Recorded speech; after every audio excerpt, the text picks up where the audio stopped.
It's too far out to say which film will win Best Picture, is marking itself out as a major Oscar contender. Awards season is on, meaning the eyes of Hollywood will be on those anointed favorites as well as the surprise critical darlings. That could very well sweep the big night come next year. Usually, these films build up buzz until their premieres in the fall season, but one of the year's most beloved dramas has been a frontrunner since January, when it screened at the Sundance Film Festival and blew the critics away.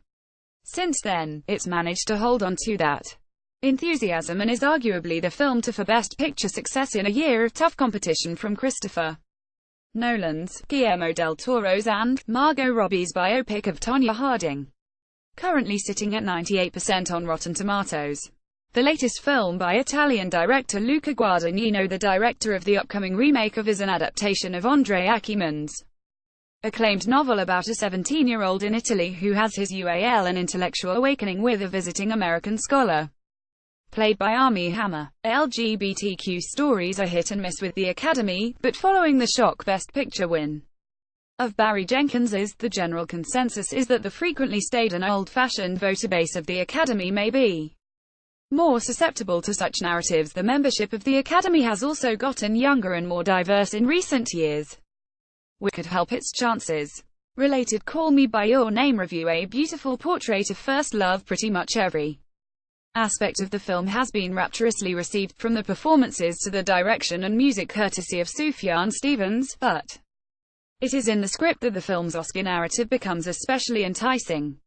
Adapted by the legendary James Ivory, the director of Merchant Ivory fame, responsible for films such as And, this is his first script credit since 2003, and A True Labor of Love. While he has 3 nominations to his name, Ivory has surprisingly never won an Oscar. At the age of 89, he very well could take home his first. Even during Oscar season, it's rare to see films as near universally loved as, and even when it does happen, it tends to be limited to critics and not the people who actually vote on the awards. Oscar bait tends to be safer, less queer, and more in line with the stuff James Ivory was making in the 1980s. Yet, as signified, times are changing in Hollywood and the Academy has taken suit. Previously, the accepted narrative would have been that you couldn't reward 2 years in a row, but thanky such notions of tokenism are becoming less inevitable. If the Oscars don't interest you in the slightest, you should still see. Watch it for the beautiful direction by Guadagnino, who paints a stunning portrait of UAL longing over a hot Italian summer. See it for the trio of astounding performances from Hammer, Never Better, Timothée Chalamet, who may give Gary Oldman a run for his money in Best Actor, and Michael Stuhlbarg, whose heart-wrenching monologue is one of the best scenes of 2017. See it for a rare and tender depiction of young love that never judges or sneers, if nothing else, it for a scene involving Hammer, Chalamet and a Beachmore Call Me By Your Name trailer.